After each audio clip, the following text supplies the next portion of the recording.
Hey, it's Jeremy from Jeremy.net. I'm a comic book artist, writer, creator, illustrator, self-publisher, and I share my creative process here with you on the internet.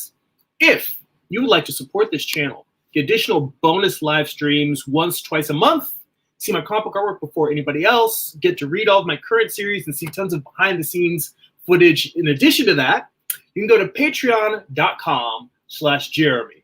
It's patreon.com/GERIMI. If you'd like to get the best of my social media posts delivered straight to your inbox, get a free digital sketchbook, you can go to newsletter.jeremy.net. That will sign you up for my monthly newsletter. Once a month, I shoot out a little email, has tons of artwork in it, shows you a little bit of what I've got going on in between live streams, just bring it a little bit closer to my creative process.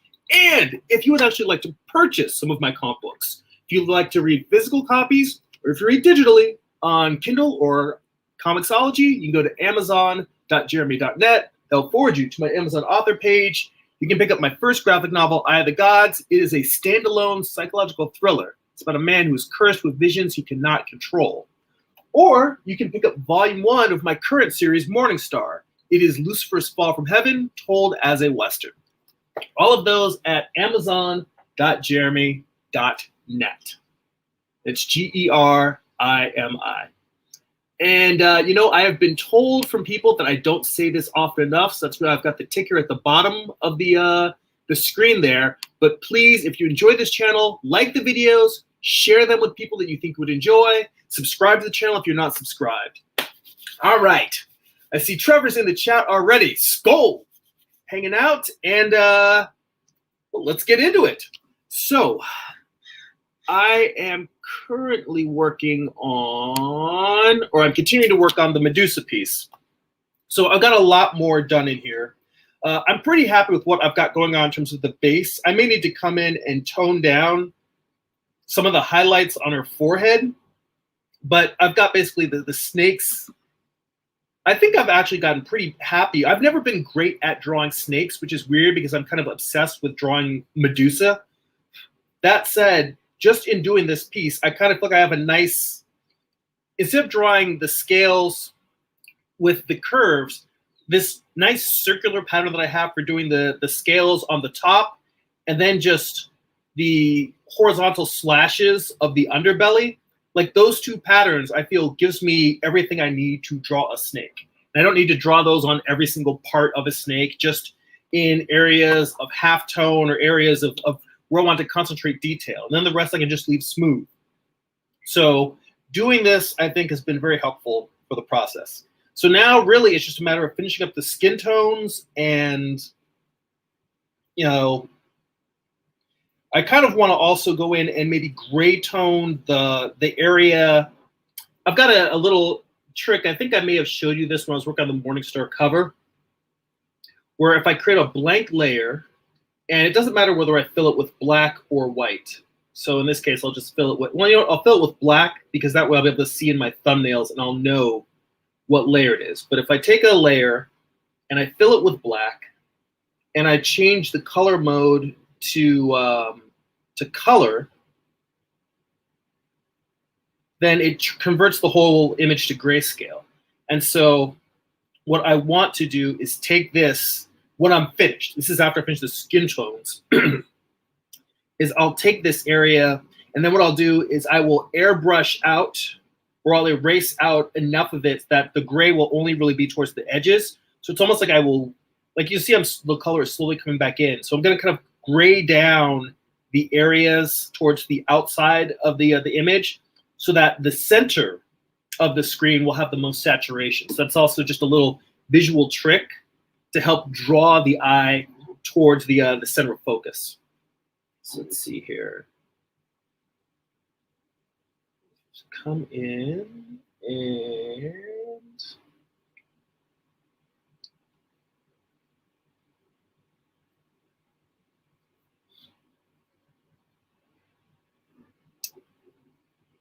just need to get a nice large brush.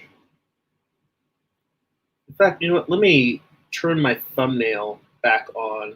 I'm just going to pull the colors directly from the thumbnail I had, because I tried a couple other passes at doing the skin tones earlier, and they didn't quite land the way I wanted to. So I think maybe it would behoove me to just go straight to the thumbnail, because I was pretty happy with the color, the skin tones on this original sketch.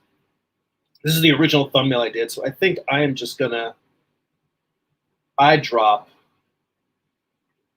that skin tone there, and I'm gonna use that as my base. I'm just gonna turn that back off, come down here.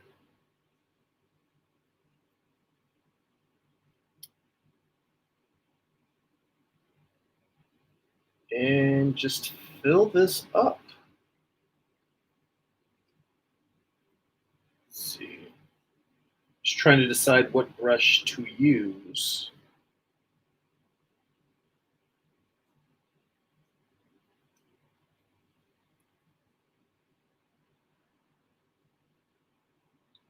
Turn the opacity all the way up, size up.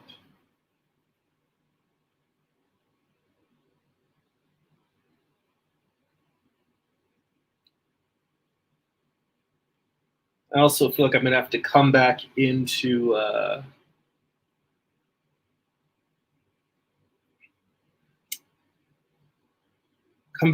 shadows, and I'm gonna have to pull out some of the blue that I have around the edge. So I feel it's a little bit too distracting.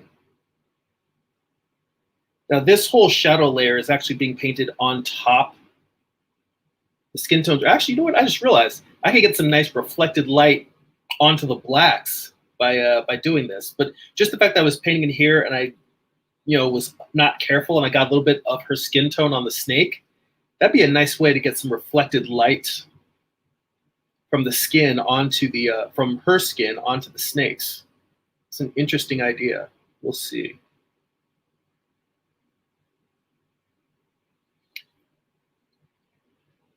But I think I'm going to try and just block this in and then kind of go through and refine it. And the reason why I was being a little bit, taking a moment to be, to try and figure out what brush to use, is because I'm just trying to decide, do I want to really do the whole cleaning this up approach, or do I want to just try and paint carefully from the jump? And I think I'm going to do the cleanup approach, even if it ends up biting me in the ass later.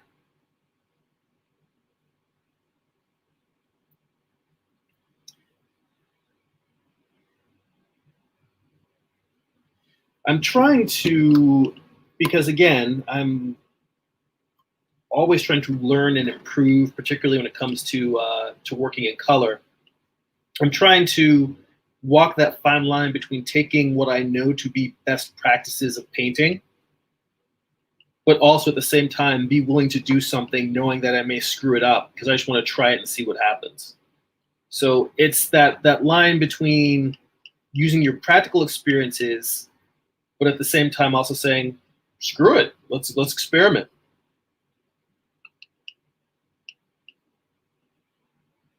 So we shall see.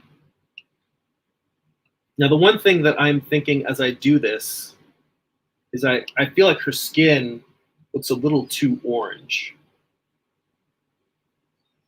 So I might need to desaturate it a little bit in places.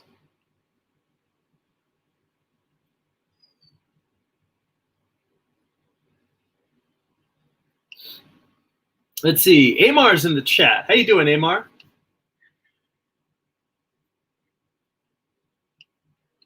I hope you guys are having fun, creative weekends. I have as well. Mostly working on this piece.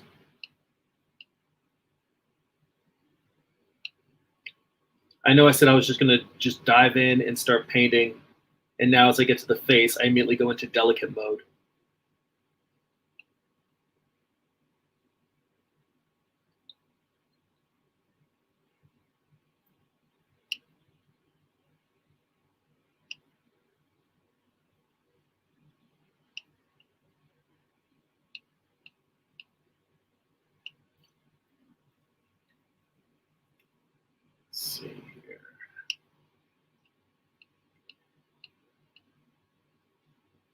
I should probably take a look at the reference that I was pulling for this, because originally, when I did this piece, and no, her lips are not going to be the same as her skin tone. I'm just doing that while I'm blocking this piece in. But one of the things I looked at, I originally grabbed a bunch of artwork when I started sketching this, or grabbed some photos to look at. And there is one photo in my little reference pile. So I think this is Willow Smith. And I went through and I threw light streaking across her in sort of the same patterns and angles that I was doing in this this color scheme.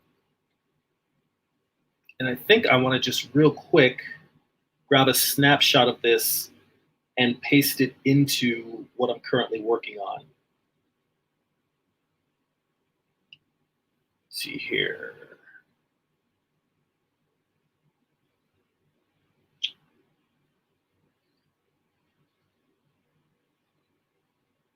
I'm trying to remember what the command is to copy everything. Because there is a thing where you can copy merged.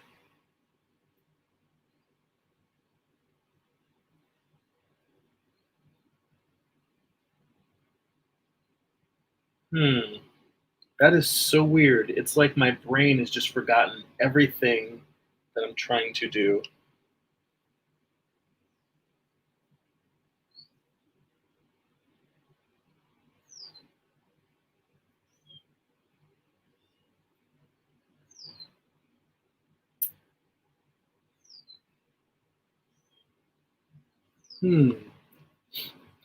Let's see. Amar says he's doing well.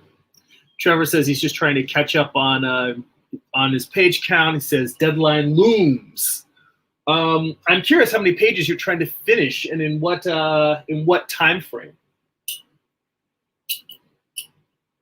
Do you have are you actually working with a publisher, or are your deadlines more sort of personal deadlines that you've made for yourself? Let's see here. Yeah, because I just copy pasted right there. That's not what I want.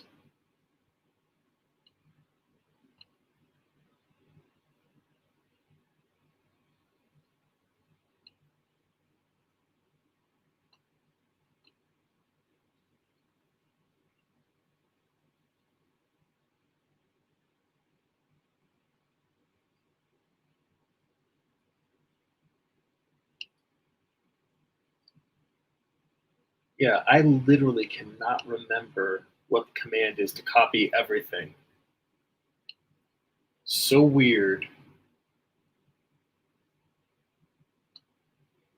I know you can copy merge in Procreate. I have copied merged, and I just simply cannot remember how to do it now. It just has flown out of my brain. Trevor says, my brain has forgotten everything. I call that Sunday. Well, I'm having a Sunday right now.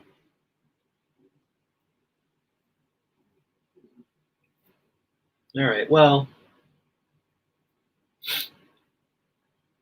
the quick workaround is to just export out this image as a JPEG.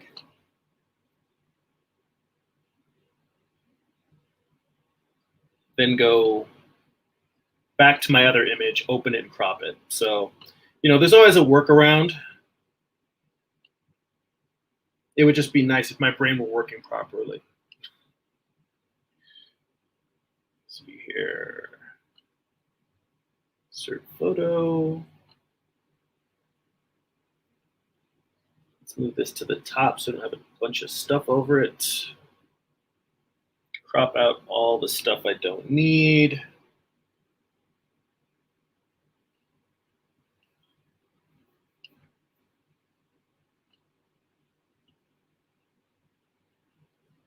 Actually, let me just do this. Let me just select what I want. Invert.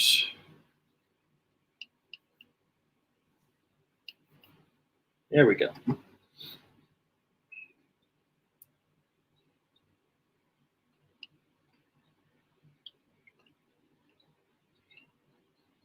Yeah, I think because the thing I wanted that I wasn't getting in my and part of it's that I haven't added any rendering is I wanted to get like her skin to have that warm, healthy glow. Part of that is just it's flat color right now, so flat color doesn't have that inner glow to it.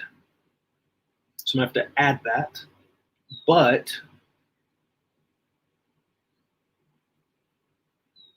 this can work as a decent reference starting point.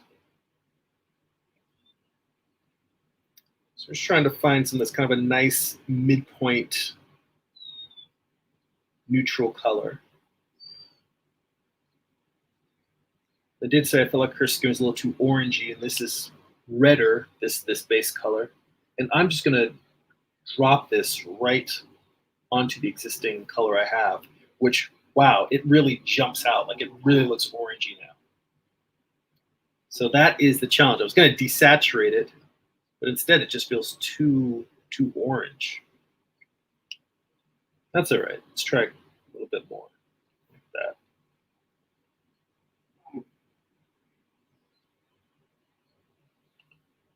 Let's see. Trevor says, I'm trying to get it off my table for a client. I said it, but only so I can get back to my own project. Trying for a page a day, but I'm about 2 pages behind. So Trevor says 48 pages in total. Pencils are done by me, but my inks are slow. A lot of graphomania on the page. Not my usual method of pairing off the fat.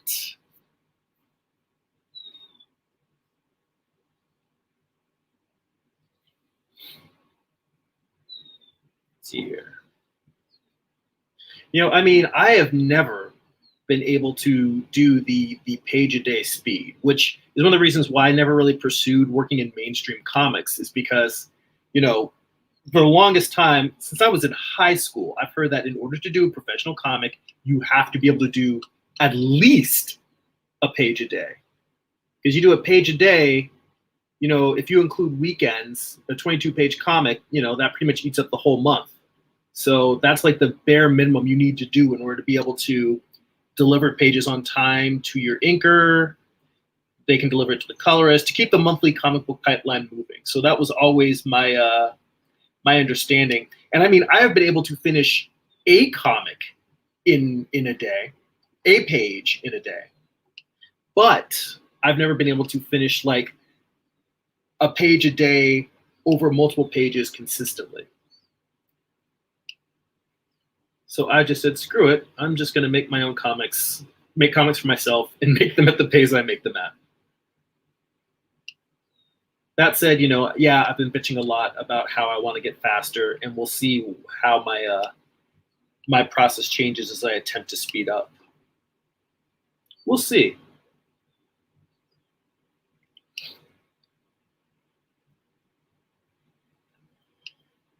I'm thinking that in line art, the hatching, the feathering that I put here on the neck to describe it turning, I think that this feathering works really well for an ink drawing, but I feel like for when I'm coming in here and coloring, it's kind of breaking up a little bit.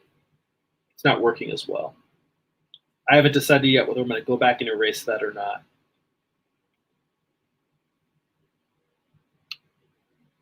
Part of it might just be the fact that I kind of bolstered those feather lines in the flat black, because in my background area, if I turn that off, you can see the feather lines are still there in my sketch, but I went through and made them a lot darker.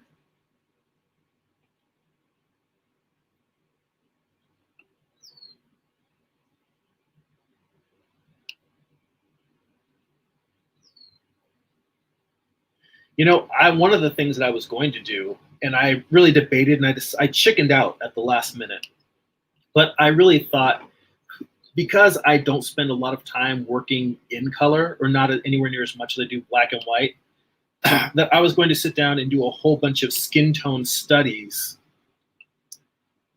from photos, just to experiment and try and get a better handle on it. But my concern, the reason why I chickened out, is because you know, I do feel like people learn by watching me try stuff, talking about my process, see what works well and what doesn't.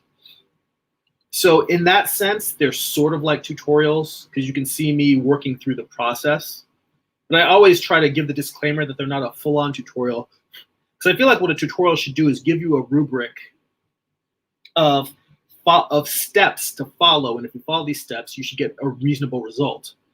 And in the case of doing the skin tones, it really is me out of my element, out of my depth, trying stuff that might not even be the right way to do it, not having watched other people's tutorials on how to properly paint skin tones, particularly painting African-American, painting Black people's skin tones. And I thought it would be real easy for someone to look at what I'm doing and I guess criticize it harshly because it's ill-informed. And I think because of that, I chickened out and said, you know what? I think I'm just going to do those studies by myself. And if I come up with something that I feel works, that gives me consistent results, and I have a solid approach, then maybe sharing some studies doing that. So I don't know. And I guess I'm admitting it because I felt like my instinct is when something scares me, I should lean into it and I should do it, you know, put your balls out on the table, as it were. But at the same time, I think just like everyone else, I do have fears of having my artwork judged. And I think I am self-conscious of the fact that not being able to paint Black people's skin tones well when I'm Black is something I'm a little bit ashamed of. And I didn't want to put that out there. So I guess I'm talking about it now because talking about chickening out is the closest I'm going to come to not chickening out. Unless all you guys are like, no, do it. In which case, then maybe next week I will do it. So it's me opening the door of some vulnerability here. Otherwise, I'll just do some studies by myself and work this shit out.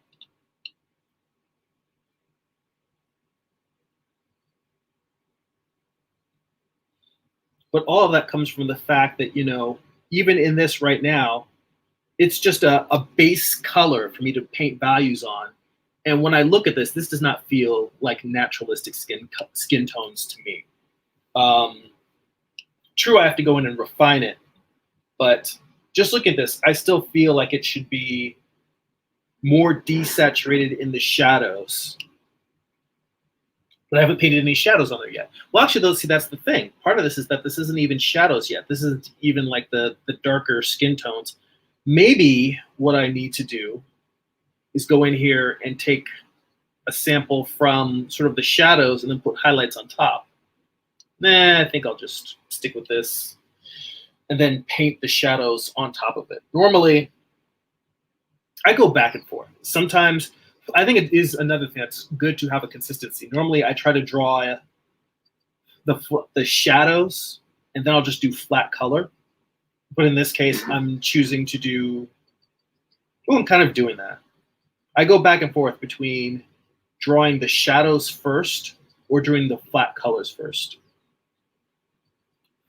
Local color is what I need to say. Local color meaning what the color would be without the influence of light or shadow. Kind of a neutral base color. But see, that's the thing about skin tones, is because even without dealing with forms turning and changing direction, skin tone varies depending on the blood flow, how thick or thin the skin is on the surface, whether we're talking about a muscular area or a bony area. So even skin tone, you know, it's a tricky subject. And I feel like I should do some more research on my own, because it's very possible that I'm just making the thing more complicated than it needs to be. Or I'm thinking about it in a more complicated way. So when I look at people when I look at comic book colorists and the amount of work that they have to do on a regular basis, you know, they don't have time for hemming and hawing and experimental approaches. They've got to get the work done. They got to get it out the door and off to the printer. So there has to be a simpler approach.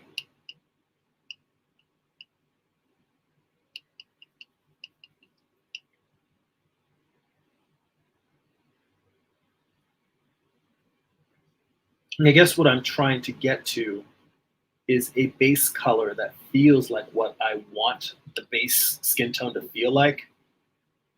And then from there, paint in those shadows, those extra tones and such.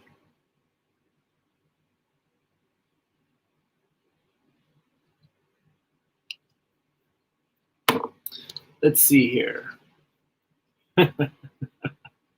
Amar says, trying to find that glow like Rick James and Willie Hutch. It's that aura, whatever it is, I seen it. I'm trying to get that glow. Let's see here. Trevor says, I can do a page a day in inks. My pencils can be fast and loose. Trevor says, what the hell, Jeremy? You're black? Why'd you tell me? I feel so used. Well, see, that's why I started putting the little thumbnail there on the side. I do get grief about my voice and it not having enough Barry White in it. But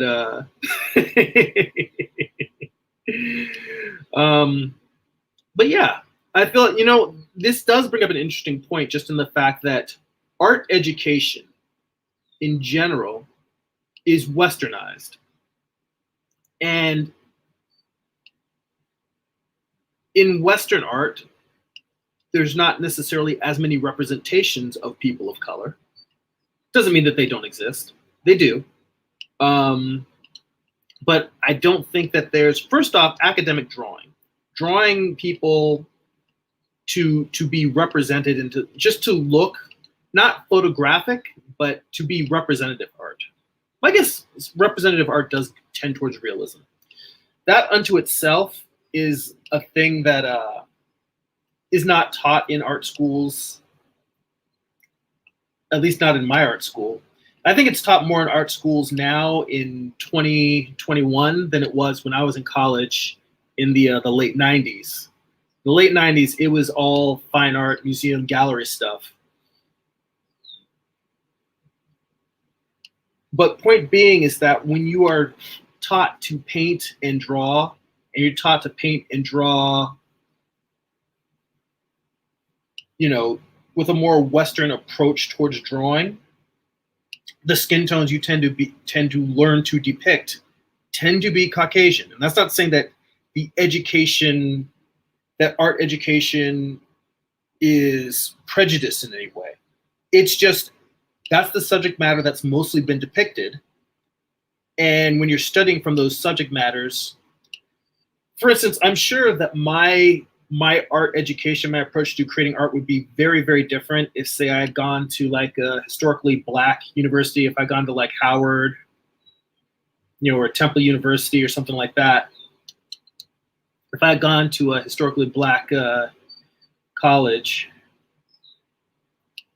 then I think that the painting approaches would be very, very different. And I think that my approach towards skin tones would be very, very different. But that said, like many a comic creator, there's many places where I'm just like, look, I got to just figure it out on my own. I mean, you're lucky if you have a mentor who can kind of sit down and walk you through stuff. But in a lot of cases, you just kind of got to just try stuff, see what works and what doesn't. So what I'm going to do is once I block in this skin tone, which to me, I picked this straight from a model, but this, I mean, from a photo. But see, this shows the problem with just painting what you see is on the photo, her skin tones feel right. On this image, particularly because of the blue, I think it's the contrast between the blue, it makes your skin feel a little bit more orangey. So I want to play with it a little bit more until it feels like what I imagine, what I feel it should feel like.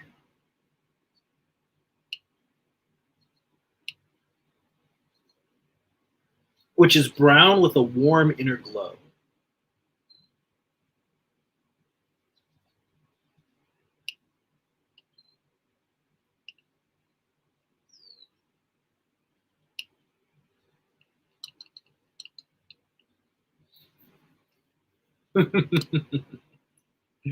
Amar says, well, Barry White would say, do your thing, baby. Well, you know what? I got to do my thing because I can't do anybody else's. Trevor says, I think of all the artists that can't draw different ethnic faces, even today, it's like they aren't informed by any research. Yeah, well, I mean, that's part of what the research, me doing studies was going to be. Is just let me just sit down and spend time working with faces, working with skin tones, and just trying to work, because there's a certain degree. Like, I am not a photorealistic artist, and I don't aspire to be a photorealistic artist. But I think that just because I'm more cartoony and illustrative, it doesn't mean I can't learn from doing observational studies, where I really am just copying for the sake of copying. But it's copying to look at what realism looks like, and then figure out how to morph that and shoehorn it into, not shoehorn it, but try to find a way to make that my own. To say, well, what does this look like in my natural drawing style?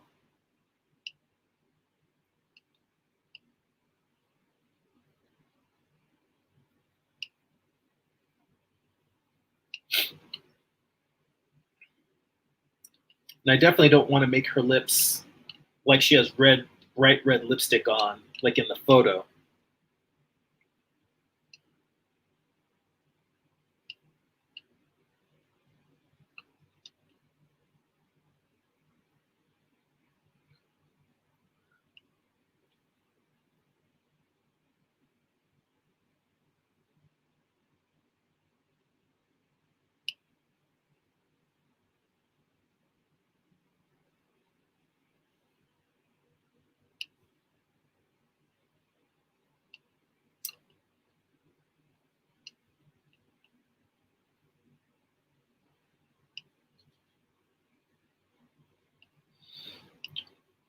Trevor, it's funny. I was thinking about your comment earlier. It reminds me of that scene in, I want to say it was Lethal Weapon 3. I can't remember if it was Lethal Weapon 2 or Lethal Weapon 3, where they're trying to distract those South African criminals, and Danny Glover is going into the consulate,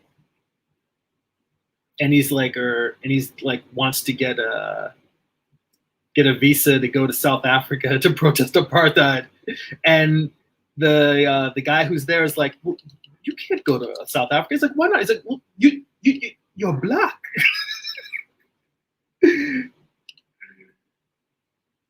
I wish that they had memes back then, because there would have been all kinds of memes. I mean, I'm sure that there are memes of that now, because memes are timeless. They move forward and backward in time. As soon as the what we think of as the modern day text plus image conventional meme existed, people started going back and doing memes of old stuff that was hilarious. I have never looked, but I'm sure that there are some great Charlie Chaplin memes out there. In fact, when this is over, when the live stream's over, I am going to go look.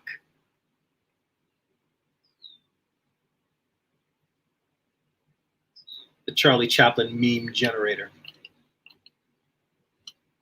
All right, now that it's there, it feels less orangey to me. Turn off the reference layer. This actually does feel closer to what I want it to feel like. Which is why I'm about to mess it all up. What I'm going to do is take this layer,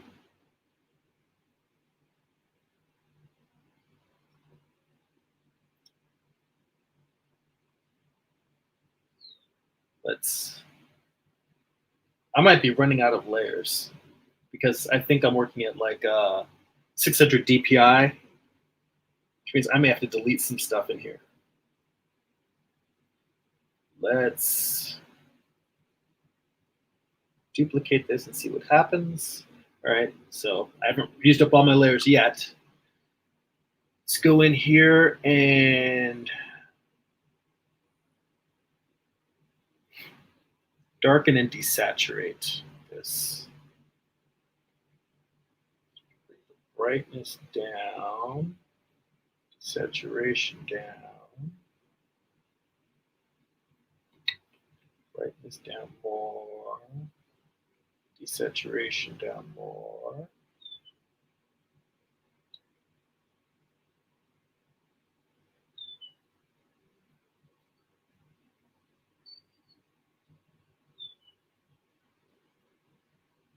That's too much desaturation.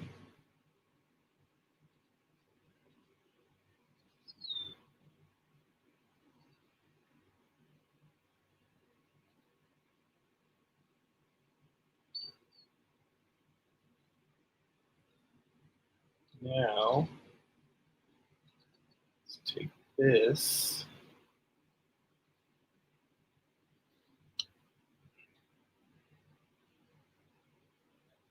And let's see what happens if I start erasing this out.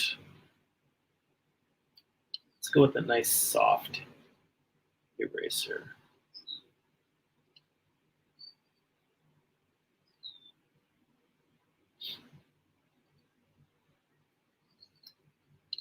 I should probably, let's see here, let me add this to my palette just so it's there in case I need to come back and paint some in. Let's see here. Oh, some more folks popped in the chat. Let's see here. Amaris is in the chat. It says, hi, not feeling too hot today.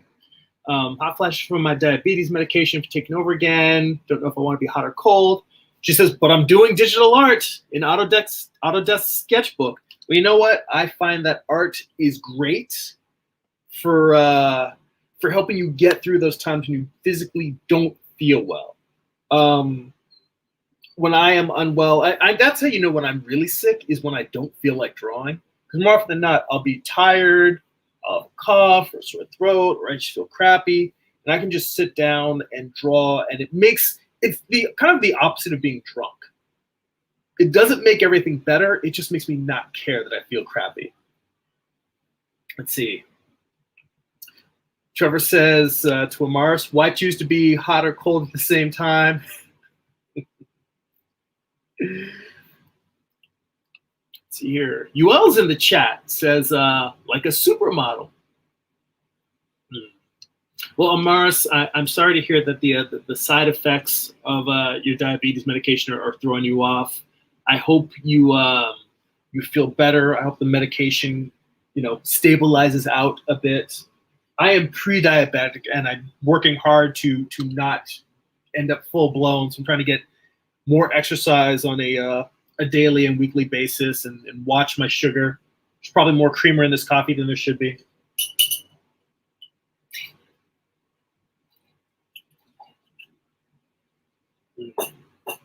All right. So let's see how this looks if I just come in here and erase out. Let me turn the opacity on this eraser down. Oh, I'm back now. I'm back to the regular brush. I do not want the regular brush. I want the eraser. I'll make sure it's on a soft brush. Brush size large, opacity low. And now I'm just going to try and basically airbrush in the skin tones that I want.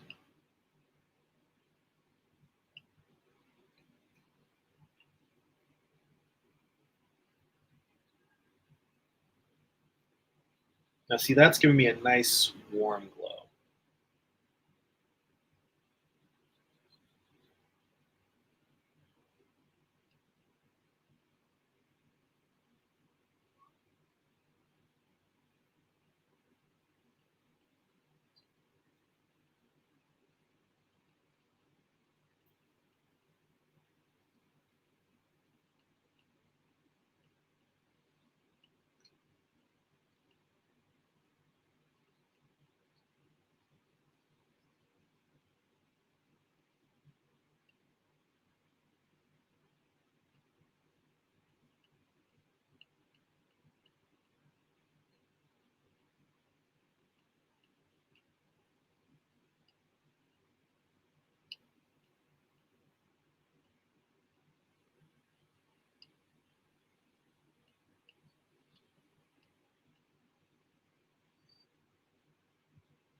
See, I could have gotten the exact same effect by starting with the shadow and just painting in highlights. The problem I had was I just wasn't sure how dark I wanted to go with my initial shadows. And that is something, like, actually, I've mentioned it before, my buddy Carl Altstetter. He was one of the people who, when I first started, making comics, and he showed me the comic technique, the coloring technique of starting with a really, really dark undercolor and then just painting highlights into it. And it's a much easier, much subtler process. And I completely agree with him. I think it gets better results. I think it's faster. The problem I found is I never was quite happy with what my I never developed a skill, I think, at picking a base color that was just right, not too dark. I guess in total, what I'm trying to express is the idea of painting from dark to light, which many people do, that I never really developed a facility for that.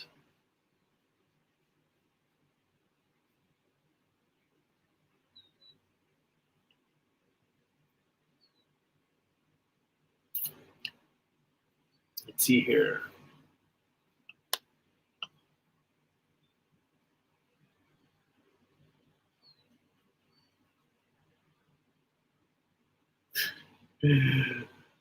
Mars mentioned in terms of her side effects, she says beats having to babysit. Let's see, Make Believe is in the chat. Says you rock, man. You know what? Thank you. I appreciate that.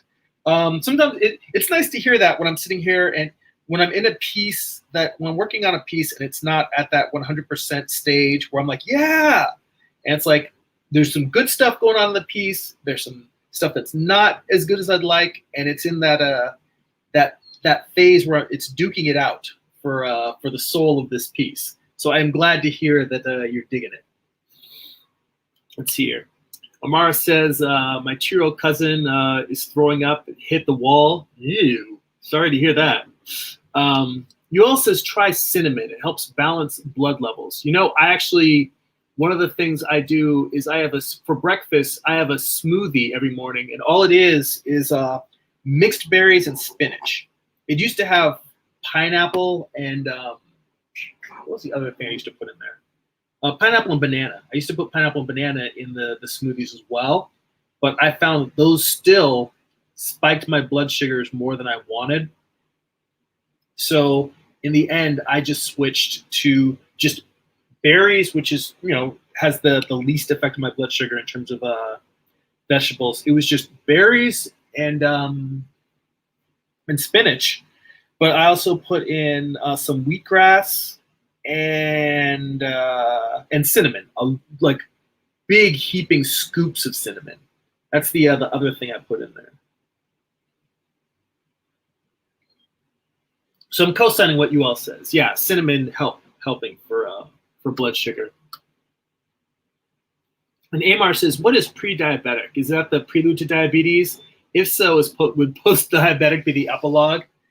I think pre-diabetic, it's when your blood sugar levels are over 100, because I think like 100 is like anything below 100 is like normal blood sugar levels. So it's when you're over 100, but you're still like close to 100. So it's like when you've just crept over, but it's not like you're at 120, 140, something like that. That would be like full-on diabetic levels. My blood sugar's been creeping around that level for years. Part of that is that I have high cholesterol, and my cholesterol medication is affected by affects my blood sugar. So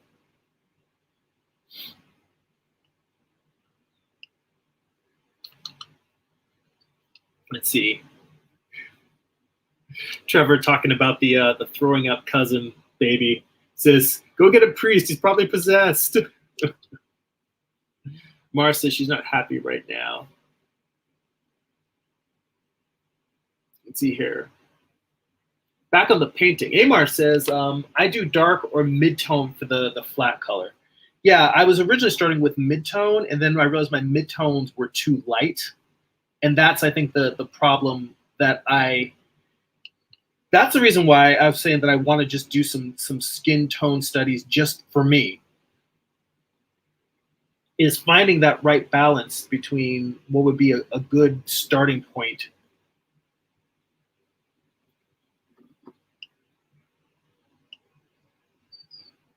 Because I do think that painting from dark to light makes sense to me. I see other people do it. It seems to work well. It makes sense. When I do it, I think it's because I tend to let myself, each step of the way for me, my approach gets me, like, I can see it getting a little bit closer and a little bit closer to what my final goal is. But you have to kind of have a clear vision of what your goal is. And I think that painting dark to light requires more imagination than I've been using in my art. Like, you really have to kind of like see where you're going. And it's not that I won't say that I think I'm incapable of it. I think I just haven't been working that way. So to a certain degree, it would require retraining myself to use a more conscientious approach to painting.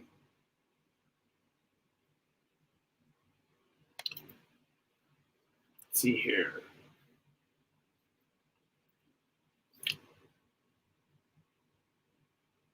Let's see. Yuel and Amars are having some good discussion about different foods.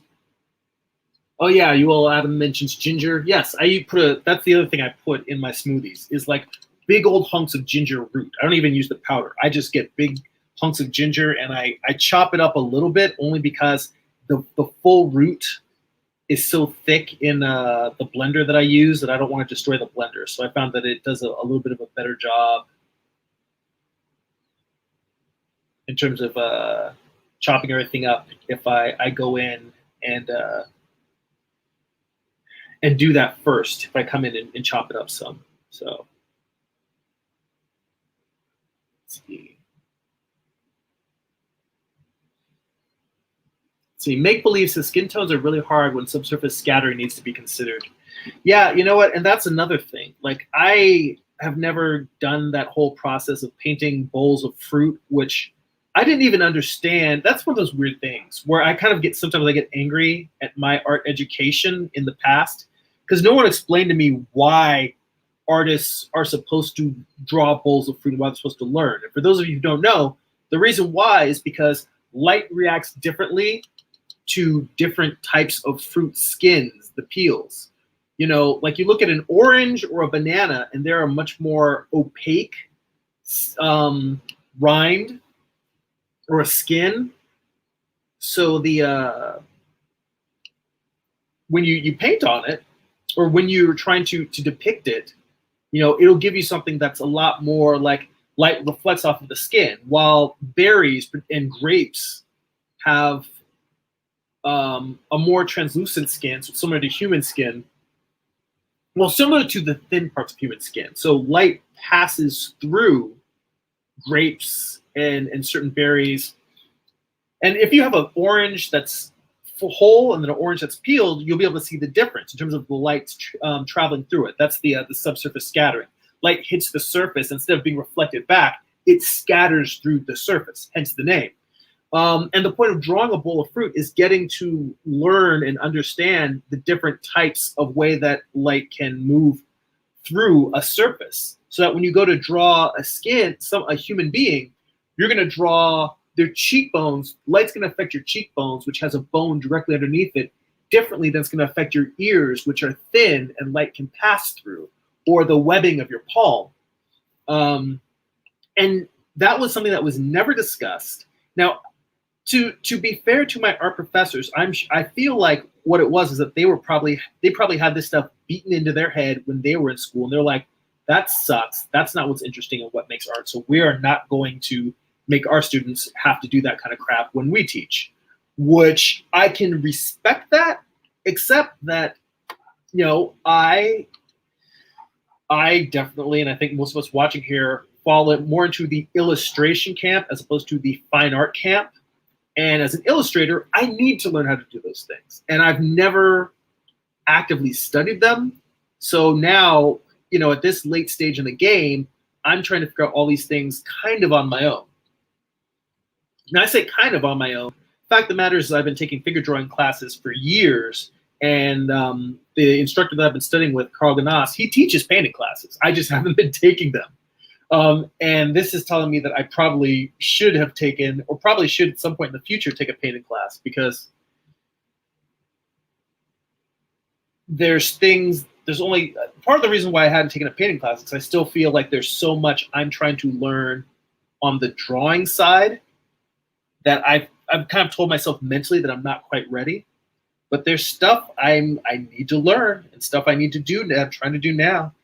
You know, digitally painting, the rules of painting, whether you're working traditionally or digitally, you know, you're still trying to figure out how to represent how light is interacting on objects.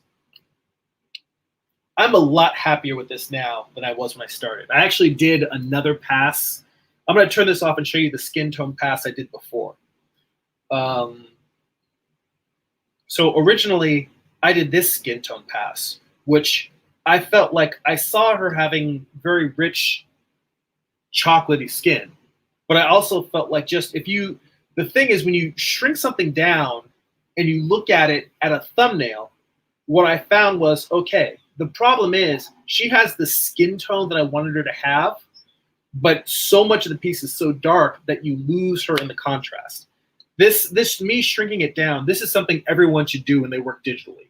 Look at your work tiny, because when you look at it tiny and you see what does and doesn't stand out, that's when you can say, oh, wait, I've made, like, you can just look at it at a glance and say, oh, I've made a big error here or there. So the point of this is that there was not enough contrast between her skin and the shadows. So then I took the same skin tone and I lightened it up. But then I felt like, first off, that felt kind of weird to me, like I was bleaching her skin, which, you know, for people of color, that it's a thing, and I'm conscious of it. And the idea of saying, oh, I'm trying to make her lighter just to make her, quote unquote, fit into better ideals of beauty, that didn't sit well with me. So it was more of me just saying, I don't feel like I've properly expressed the skin tones that I'm trying to get.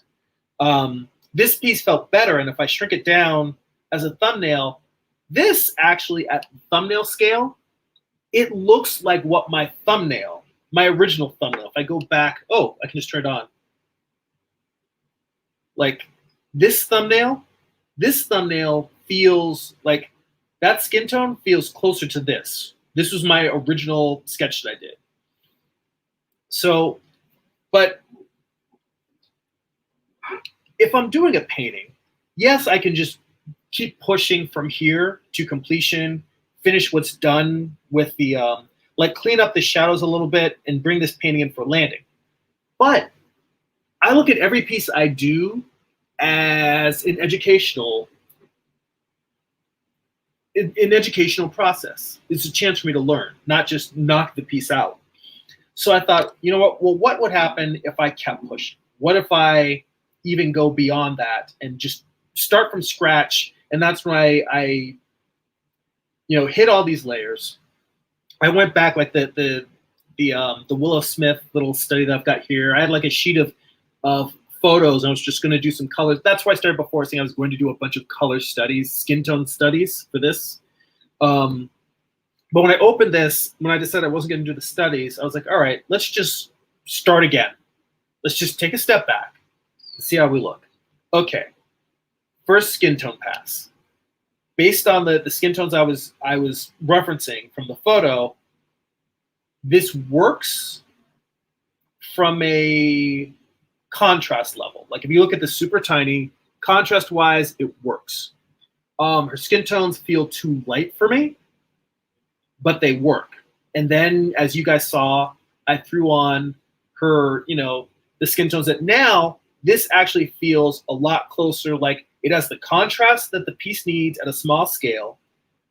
At a close-up scale, it also feels skin tonally like what I want. I'll tell you the only thing that this is missing that the other versions had. I turn these off. the thing that this version had that I liked was all of the brush strokes. So I don't know if I'm going to come back in and draw brush strokes into this or whether I'm just going to let it be smooth. I have not decided yet.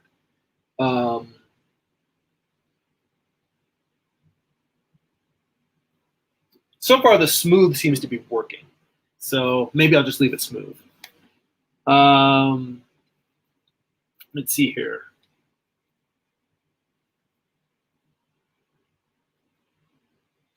Amar says nothing is hard, but certain inorganic materials. Art can be challenging for certain areas in art. Let's see. Trevor says page 38 is done mostly. On to page 39. Dude, I am glad you're making progress. Keep jamming on that. Knock that piece out. Amar says words can make things appear hard when you self-actualize it by using certain words. Very, very true. And that's what I was also referencing, just the fact that just the way of me thinking of it may be making this piece more difficult than I need it to be. You know what's weird is when I look at my monitor, these colors are very rich. And when I look at the screen that you guys are seeing, because I've got this stream up on my laptop, on the live stream, it looks like the colors are a lot more muted. Like what I'm seeing on my screen feels a little bit more golden brown, but part of that may just be what my laptop may not be as well calibrated. It's not giving me the rich colors that the iPad is. Wet Sandwich in the chat. Sorry, it took me a while to get to your comment. You know, I'm kind of drawing, talking, but he asks, he or she, they ask, do you do murals? No, I do not. I have done one mural in my entire life, and it has since then been painted over. I did a mural in my my dorm in college, and it was originally supposed to be a group shot of a bunch of cartoon characters and video game characters, and it was something that was for my my dorm. It was kind of like decision by committee in terms of what would be in there. And I wanted to put Ghost Rider in there, and some people were like, well, I don't want to see that. That's too scary. I don't like that kind of stuff. And at a certain point, the whole process of trying to figure out what we were going to make, what the mural was going to be image-wise, just turned into too much of design by committee. So I just decided to just paint a starscape. And it was just an image of a starlit night with a sunrise on one side and a sunset on the other of the room. And I felt like it was just, you know, it was something that no one could necessarily object to. And I realized also that the whole thing, that put me off on murals, just in the idea of having to get approval from so many people. Like that really put me off on the process. And I was like, I really prefer just making art where I can just go and do my thing. And that is not the world of client work. So I know that that's a pipe dream, but that's also the reason why I self-publish my comics instead of working with a publisher, so I can just go and do my thing.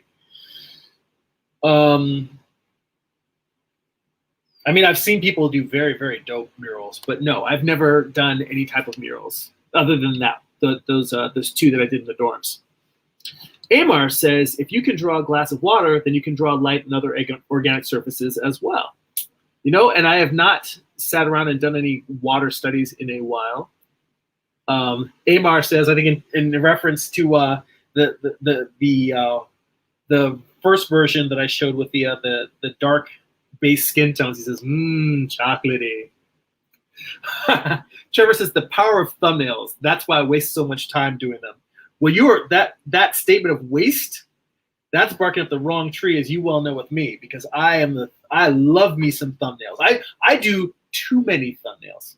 See, I'm gonna have to come in here and sharpen this or soften this shadow, because even though I have it, the way I have this shadow turning, it feels more like she's got a chin strap than it does that her chin is going into shadow. I'm gonna have to come in and paint that out. But yeah,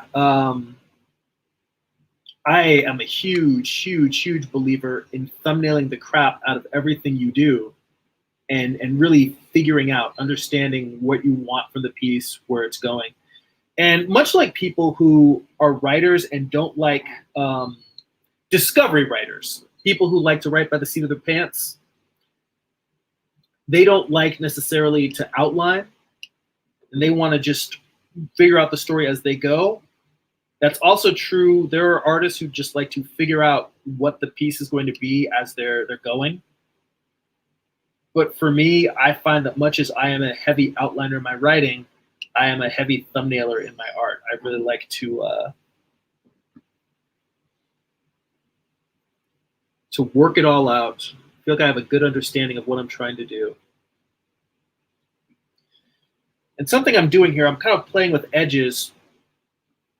By coming in here and giving a slightly harder edge to this, I'm giving the sense of form changing shape. I'm creating the illusion that, you know, we're looking at kind of the side plane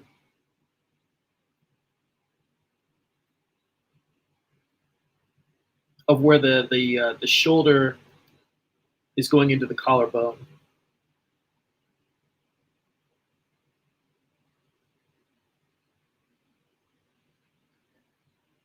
And also, if I want to give a sense that up here where the snake has its head, if I want to give the sense that this is really, as opposed to it being a very soft, rounded turn, let's say I want it to feel a little bit more like her shoulder.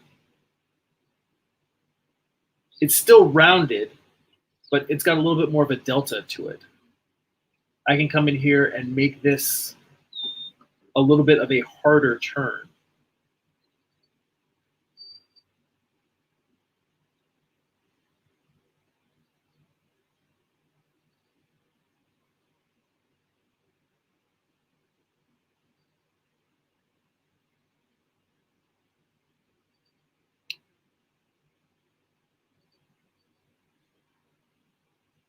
There we go.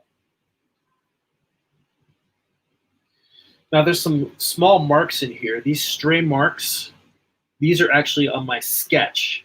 So I'm gonna have to decide whether I wanna leave those there or come and take them out, because at this stage, if anything, they're looking distracting. And while I'm at this, let's take a quick value check.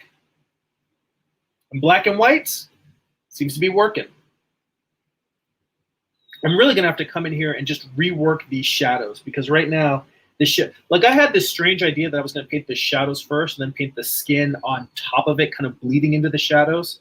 But what I'm getting when I look at this is it feels like she has a mask around her head, instead of her head being engulfed in shadows. So I'm really gonna have to, this piece has some more work that I have to do in order to get it to come in for a landing. Amar also co-signs on the thumbnails. And Trevor says, "Ugh, art by committee. That's how mediocre art is made." Completely agreed. Often people will say, "Well, you know, there's always Casablanca, which I believe was the screenplay was written by committee." But you know, that just goes to say that the exception proves the rule. Meaning that just because it worked well that one time, that one example, there's still so many times in which it did not. All right, let me see if I can get rid of some of these. For the most part, I treated these lines more as guidelines to help me draw in elements. But I'm going to get rid of them because now they're a little bit distracting. So, you know, those sketch marks were more to help me in terms of placing the collarbone. I'm going to lock this layer back because this sketch layer I really don't want to accidentally delete, because this sketch layer actually, you know, those lines really help bring the whole piece together, and it's where her pupils are. So we are a little bit past an hour, and we will go for a little bit longer while I'm working on this. I still don't think I'm going to bring this in for a landing today. Probably I'll just show you the finished version later this week. I think this is one that I'm just going to finish over the course of the week. And next week I have to decide whether I want to start a new painting, maybe do thumbnails for that fan art piece that I was talking about, the Snake Eyes versus Electra. We'll see. Now, a nice thing in working digital is I can just come in here and instead of painting this back in, just use the smudge tool. Let's see what happens if I... Nope, you know what? That smudge is too hard. That's a hard smudge. I'm probably better off.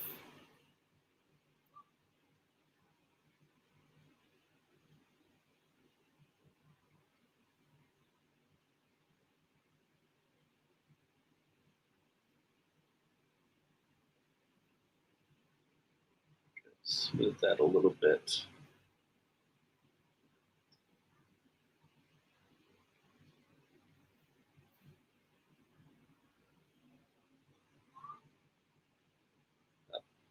That just undid all of the work that I wanted on that collarbone.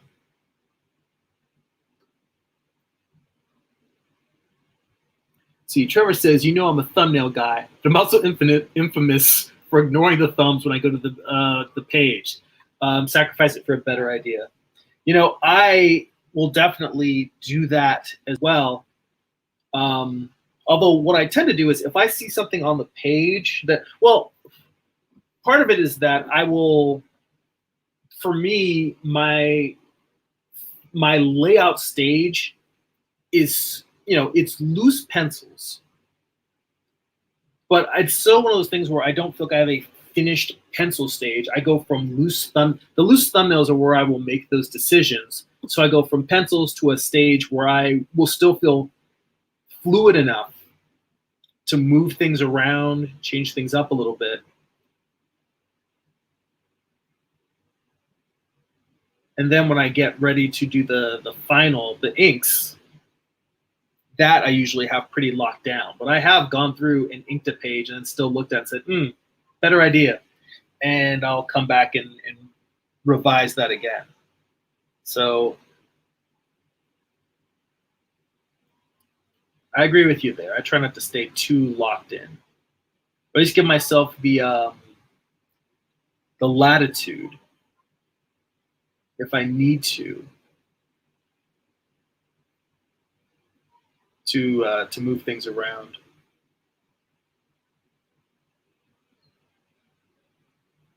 But hang on. I need to bring the opacity on this brush down a little bit more.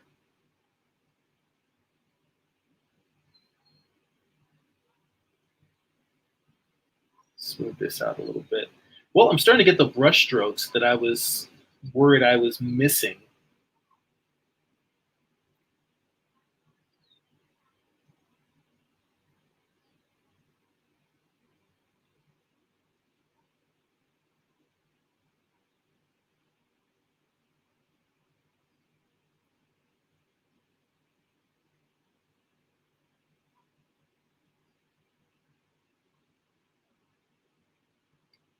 Hit the neck here.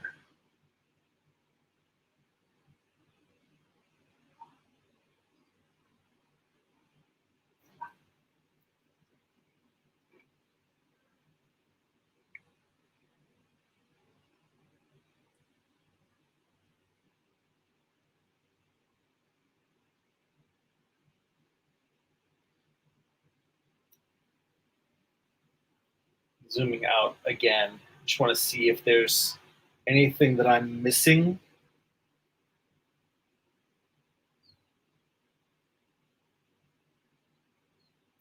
I think I need to come in here with a slightly larger brush.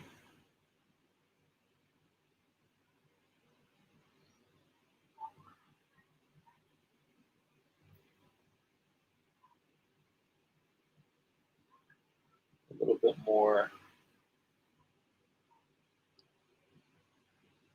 tone on this side, or a little bit more light on this side.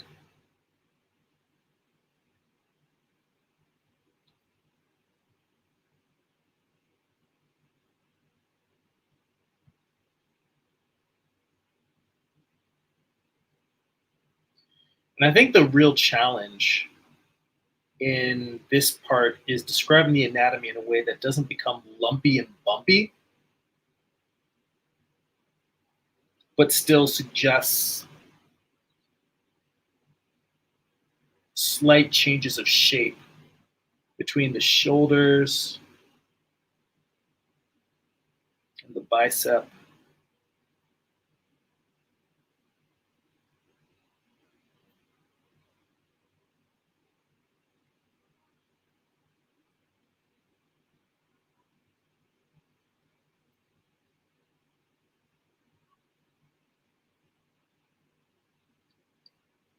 That subtle refinement of a piece, that is sort of the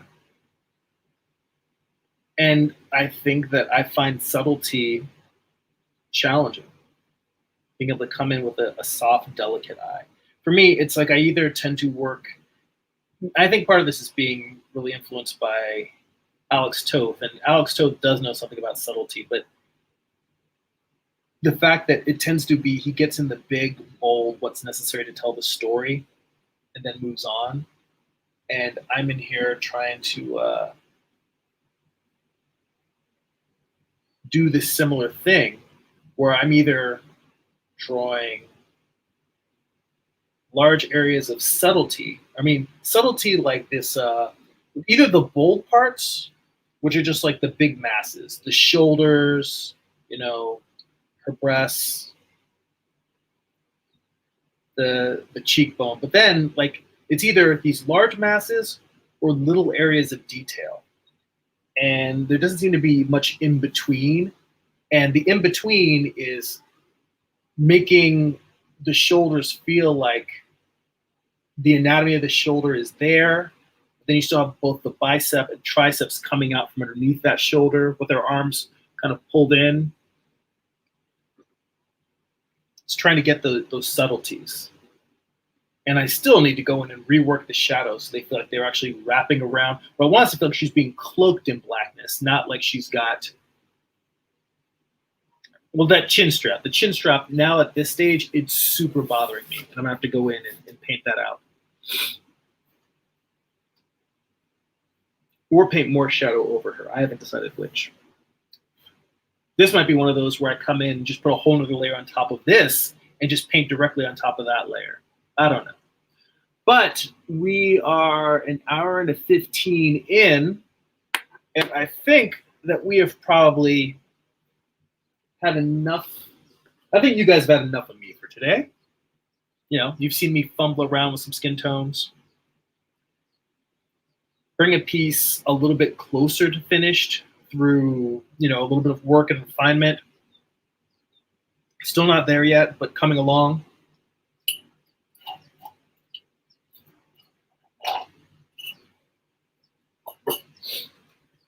But hey, I enjoyed talking with you guys. I enjoyed all of the feedback and conversation in the chat. Been a good time as always. So let's wrap it up. Again, please hit that like button, share the video, share it with some friends. If there's somebody you know who would like it, send it to them. If you're not subscribed, please subscribe. Help me get those numbers up. For those who would like to support this channel, and again, get additional bonus live streams, we've got tons of art book study group videos that are already up. There's a link in the description, and the link just takes you to my link tree, which will have all of the links that I list here, plus a few other places where you can find me online. But you can go to patreon.com/GERIMI. You can read all of my comics up there already, including the most recent issue of Morningstar, which has been sent off to the printer as of at Comixology. But if you want to read it right now, you can read it as a Patreon subscriber. It's patreon.com/GERIMI. You can sign up for my newsletter at newsletter.jeremy.net. Get a message from me delivered to your inbox once a month, full of sketches, work in progress, and little comments about what my creative life is like away from the live stream. And if you'd like to purchase physical comics or you read digitally on Comixology or Kindle, you can go to amazon.jeremy.net. You can pick up Eye of the Gods, self-contained graphic novel, psychological thriller. You can pick up Volume 1 of Morning Star, Lucifer's Fall from Heaven, told as a Western. And on the Comixology end, like I said, I submitted the final issue of Morning Star to Comixology. They've accepted the submission, so hopefully in a few weeks, I can let you guys know that that's available to read there as well. So again, everybody, thank you for all the great comments. Thank you for hanging out. I appreciate it. Appreciate you guys' support. That's it for now. Go be creative.